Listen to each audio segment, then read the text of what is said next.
ہمارے دادا پیر سرکار محدث دکن حضرت عبداللہ شاہ صاحب قبلہ رحمت اللہ علیہ سے کسی نے پوچھا، حضور اللہ تبارک و تعالی جب رمضان شریف میں جو ہے شیطان کو جکڑ دیتا ہے، شیطان کے پیروں میں بیڑیاں ڈال دی جاتی ہے، شیطان کو قید کر دیا جاتا ہے، شیطان صفوں میں ہماری نہیں آتا، پھر ہم کو اب رمضان شریف میں بھی ہم دیکھ رہے ہیں بعض لوگ نماز چوری کر رہے ہیں، بعض لوگ جو ہے روزہ چوری کر رہے ہیں، بعض لوگ ابھی تک بھی قرآن کھول کے نہیں دیکھے، رمضان شریف کا اتنا دن گزر گئے مگر انہیں ابھی بھی قرآن کھولنے کی توفیق نصیب نہیں ہوئی، ابھی بھی کئی لوگوں کو ہم دیکھ رہے ہیں سحری میں سوتے پڑے ہوئے ہیں، بن سحری کے روزے رکھ رہے ہیں، کئی لوگوں کو ہم ابھی بھی دیکھ رہے ہیں افطار کا وقت ہے اور پھر وہ لہو و لعب میں بازاروں مارکیٹوں میں لگے ہوئے ہیں، ابھی بھی انہیں دعائیں کرنے کے لیے خدا کے بارگاہ میں گڑگڑانے کی توفیق نصیب نہیں ہو رہی ہے۔ اب ذرا بتائیے تو صحیح کہ پھر اب ان کو کون بھٹکا رہا ہے؟ تو حضرت محدث دکن رحمت اللہ علیہ فرماتے ہیں،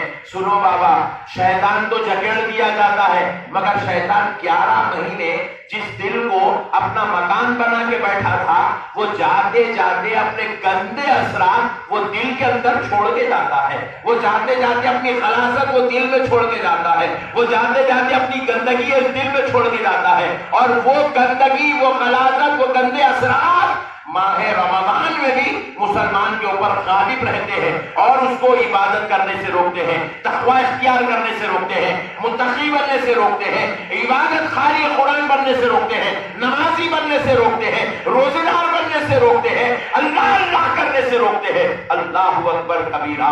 میرے پیارے بزرگوں اور دوستوں، ذرا غور کیجئے گا ہمارے بزرگوں کی کیا شان تھی۔ حضرت امام اعظم ابو حنیفہ رحمۃ اللہ علیہ ہر دن ہر رات میں آپ ایک قرآن شریف کی تلاوت کرتے تھے، تمام 11 مہینوں میں آپ کا یہ معمول تھا، مکمل رات مکمل قرآن کی تلاوت، ہر رات میں ایک قرآن شریف کی تلاوت۔ لیکن جب ماہ رمضان شریف آ جاتا تھا تو حضرت امام اعظم ابو حنیفہ جو دیگر مہینوں میں 30 راتوں میں 30 قرآن کی تلاوت کرتے تھے، مگر جب ماہ رمضان آتا تھا تو امام اعظم کے تعلق سے یہ بات مشہور تھی کہ امام اعظم ابو حنیفہ رحمت اللہ تعالی علیہ ماہ رمضان مبارک میں 61 قرآن مجید کی تلاوت کرتے تھے، 61 قرآن مجید ختم کیا کرتے تھے۔ عام مہینوں میں 30 قرآن، رمضان میں 30 قرآن۔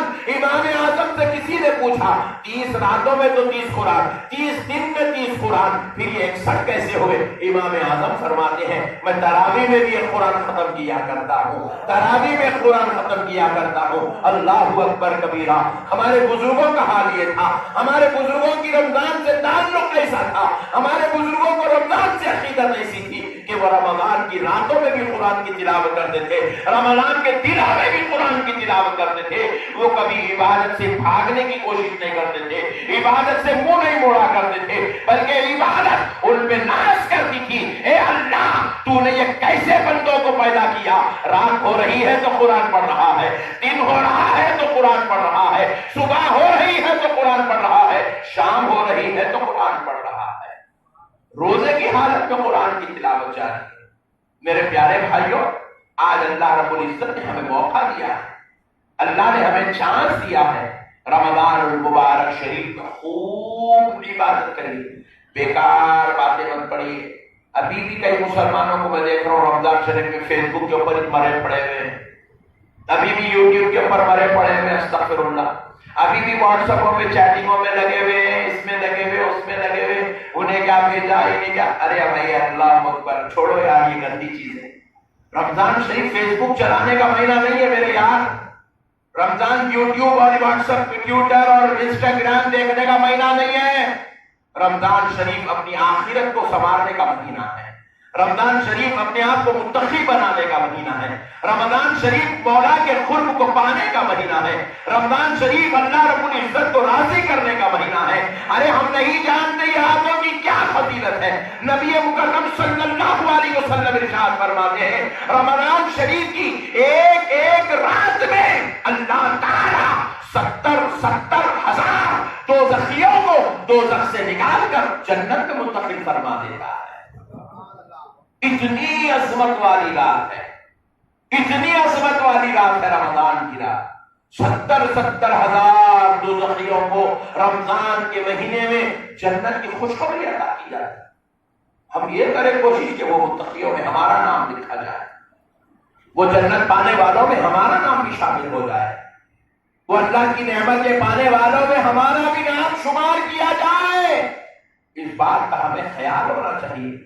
اب تیرا دیکھو میرے بھائی، اب ہمارے صدر محترم بیٹھے ہوئے ہیں، انہوں نے آتے ہی مجھے جو ہے فرمایا کہ مولانا ذرا جمعے کا اعلان کر دیجیے، جمعے کے بعد چندے کا اعلان کر دیجیے۔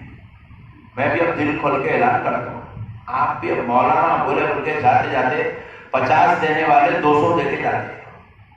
مجھے بولے بھائی رمضان کا مہینہ ہے، خرچے ہوتے مسجد کے دینا ہی دینا ہے، 200 روپے 400 روپے 500 روپے آپ دے کے جاتے ہیں۔ میں نہیں بولا تو بولے نا کس کو دینا، نیکسٹ جمعہ کو دیکھیں گے بولے لائٹ دے دیتے، یعنی کہ دیا اس کو دیا جاتا ہے جو مانگتا ہے۔ اب میں نہیں مانگا، صدر صاحب یہیں بیٹھے ہوئے، میں اعلان بھی نہیں کرا، آپ دیتے بولو جی نہیں دیتے۔ مانگا اس کو جاتا ہے جو دیا جاتا ہے۔ مسجد کے وہ تھیلیاں پھرائے تو آپ ڈالتے، نہیں پھرائے تو آپ لیٹ لیتے۔ اللہ تیرا شکر ہے اچھے لوگ آئے، کمیٹی والے مغرب نہیں بولتے نہیں۔ اللہ کا بھی دستور یہی ہے، اللہ اسی کو دیتا ہے جو مانگتا ہے، اور مانگنے کے مہینے کا نام رمضان ہے۔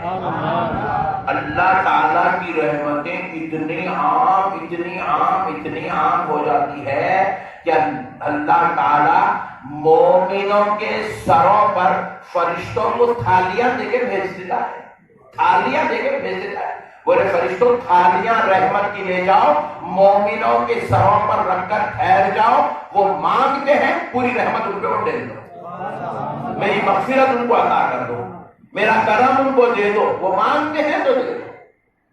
اب اگر مسلمان آ رہا ہے خالی 4 رکعت پڑھ رہا چلے جا رہا، آ رہا جمعے کے دن 2 رکعت پڑھ رہا چلا، تو ایسے بیوقوفوں کو کون دیں گے؟ بولو ایسے نالائقوں کو کون دیں گے؟ ایسے نالائقوں کو کون دیں گے میرے بھائی؟ جن کو مانگنے میں شرم آتی ہے، جن کو مانگنے کی توفیق نصیب نہیں ہے، جن کو خدا کی بارگاہ میں سجدے کرنے کی ہدایت نصیب نہیں ہے، جو ایسے مبارک مہینے میں بھی جو ہے اللہ تبارک و تعالیٰ کی بارگاہ میں رکوع و سجود و قیام سے گریز کرے ہوئے ہیں، ایسے دنوں میں بھی اللہ اکبر، جس میں اللہ نے نفل نماز کو فرض کا درجہ دے دیا اور فرض نماز کو ایک نماز پڑھنے پر 70 نمازوں کا درجہ دے دیا، ایسے وقت میں بھی اگر مسلمان نفل پڑھنے سے گریز کرتا ہے، سنت چھوڑ کے بھاگ جاتا ہے، فرائض سے جو ہے منہ موڑ کے زندگی گزارتا ہے، نالائق خالی کی رات کی خاطر، نیند کی خاطر، منحوسیت کی خاطر اللہ کی عبادت سے گریز کرا ہوا ہے، اب بتاؤ مسلمانوں ایسے نالائق لوگوں کی کون مدد کرے گا؟ کون ان کو عطا کرے گا؟ کون ان کی دعائیں سنے گا؟ کون ان پہ رحمت کے دروازے کھولے گا؟ کون ان کو جنت میں جگہ عطا کرے گا؟ کیوں کرے گا بھائی اللہ؟ جب بندے کو مارنا ہی، بندہ غرور کر کے پھر رہا ہے، بندہ فرعون بن کے پھر رہا ہے، بندہ ابو جہل بن کے پھر رہا ہے، بندہ شداد بن کے پھر رہا ہے، بندہ حامان بن کے پھر رہا ہے، بندہ یزید بن کے پھر رہا ہے، تو کیوں ایسے نالائقوں کو عطا کی جائے گی؟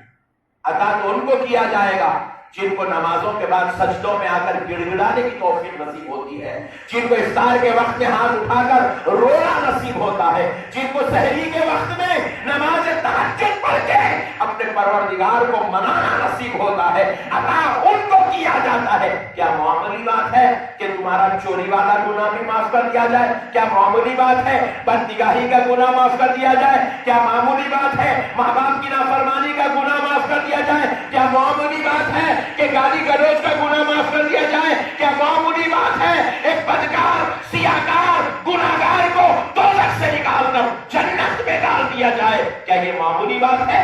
نہیں نہیں، خدا کی قسم یہ بہت بڑی بات ہے، یہ بہت بڑی بات ہے۔ تو بہت بڑی بات پانے کے لیے پھر اللہ رب العزت نے راستے بتائے ہیں کہ آؤ میرے بندو یہ طریقہ اختیار کرو، مجھے میرے خدا ہونے کی قسم، میرے بندے مجھے میرے رب ہونے کی قسم، تیرے ہاتھ نیچے پاک میں گریں گے، مغفرت کی خوشخبری میں تجھ کو پہلے عطا کر دیا کروں، پہلے عطا کر دوں گا، پہلے عطا کر دوں گا، بس مانگ میرے بندے، سجدے تو کر، تلاوت تو کر، عبادت تو کر۔ اب دیکھ لیے ہمارے پاس ایک عجیب و غریب جو ہے چلن چل پڑی ہے مسلمانوں میں، کسی مسجد میں 5 پارے ہیں، کسی مسجد میں 3 پارے ہیں، کسی مسجد میں 2 پارے ہیں۔ 5 پارے پڑھے سو والا 6 دن کے بعد تراویح نہیں پڑھتا، 3 پارے پڑھے سو والا 10 دن کے بعد تراویح نہیں پڑھتا، 2 پارے پڑھے سو والا 15 دن کے بعد تراویح نہیں پڑھتا۔ نعوذ باللہ من ذالک۔ کیا یہ اہتمام مسجدوں میں اس لیے کیا جاتا ہے کہ تم 10 دن کے بعد تراویح چھوڑ دو؟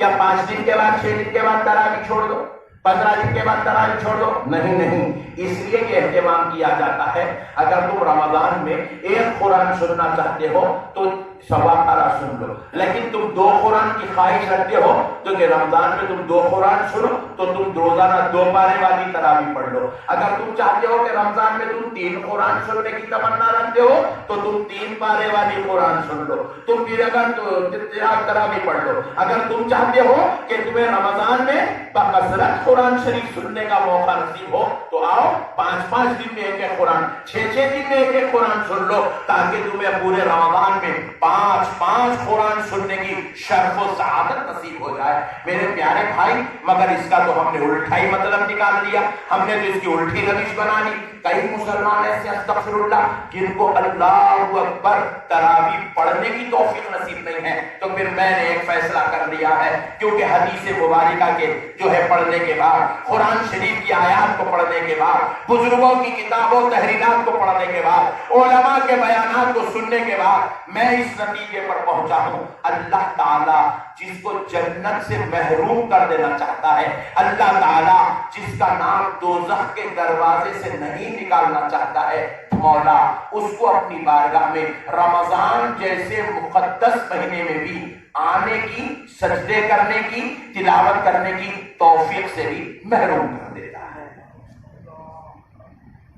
محروم کر دیتا ہے۔ یہ بات پکی ہے، سن لیجیے۔ اللہ جس کو دوزخ سے نہیں نکالنا چاہتا اس کو روزوں کی توفیق نہیں ہوتی۔ اللہ اکبر۔ اللہ جس کو دوزخ سے آزاد کرنا نہیں چاہتا اس کو نمازوں کی توفیق نہیں ہوتی۔ اللہ جس کو اپنے قرب سے نعمتیں، قرب والی نعمت سے محروم کر دینا چاہتا ہے اس کو شب بیداری کی توفیق نہیں ہوتی۔ راتوں میں جاگنا، قیام کرنا، تہجد پڑھنا، قرآن پڑھنا اس کو نصیب نہیں ہوتا۔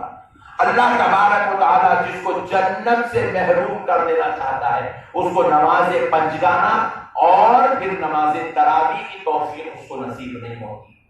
یہ بات طے ہے، آپ لکھ لیجیے، جا کے دنیا کی کسی بھی مولوی صاحب سے، عالم صاحب سے پوچھ لیجیے، نقشبندی صاحب نے یوں کہا، کیا یہ بات پکی ہے؟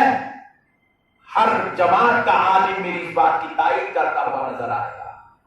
اللہ جب کسی کو جنت سے دور کر دینا چاہتا ہے اس کو ماہ رمضان جیسے مبارک مہینے میں بھی اللہ تبارک و تعالیٰ اس کو اپنی عبادت کی طرف آنے کا موقع عنایت نہیں فرماتا۔